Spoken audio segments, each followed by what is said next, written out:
कि जल्दी लागू होने जा रही है इंडिया यूके के बीच एफटीए टैरिफ और नॉन टैरिफ बैरियर्स दोनों को एड्रेस करता है।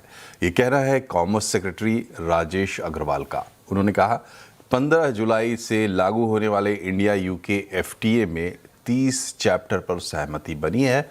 इसमें संवेदनशील सेक्टर पर भी काफी ध्यान दिया गया है। The entry into force of India-UK Comprehensive Economic and Trade Agreement, we call it CETA, and the Double Contribution Convention on the 15th July 2026 is a defining moment in India's trade history.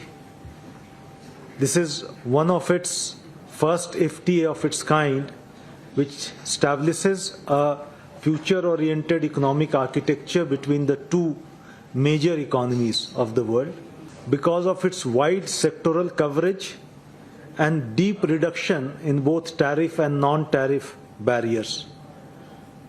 The 30 chapters across which negotiations have taken place under this agreement extends well beyond conventional tariff liberalization to cover digital trade, government procurement, an effective government procurement for the first time, SME, innovation, labor, environment and gender. India UK free trade agreement को लेकर textile sector में उत्साह है। Textile मंत्री गिरिराज सिंह ने CNBC आवाज से exclusive बातचीत में कहा कि $100 बिलियन के एक्सपोर्ट टारगेट को हासिल करने की दिशा में ये बड़ा मौका है। कल से इंडिया और यूके का एफटीए लागू हो रहा है और हमारे साथ बातचीत करने के मौजूद हैं टेक्सटाइल मंत्री श्री गिरिराज सिंह जी। सर, कितनी बड़ी अपॉर्चुनिटी है, कल से जो सीपा है वो लागू हो रहा है। स्वाभाविक है कि भारत और यूके का दोनों का पुराना रिश्ता है और यूके एक बड़ा मार्केट है और इसके कारण 15 तारीख से वो लागू होगा। बायर यूके है। हमारे देश से जितने सप्लायर हैं, एक्सपोर्टर हैं, उनमें खुशियां स्वाभाविक है। और एक और अभी मोदी जी के नेतृत्व में लगभग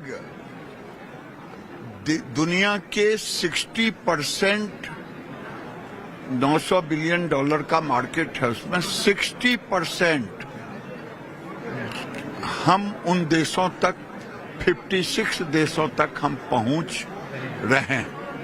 सर, $100 बिलियन का जो हमारा टारगेट है 2030 तक, उसमें ये जो तमाम एफटीए जो आपने बताया कि 56 देशों के साथ एफटीए है, कुछ और देशों के साथ इसमें यूएस भी शामिल है जिसका फ्रेमवर्क लगभग रेडी हो चुका है।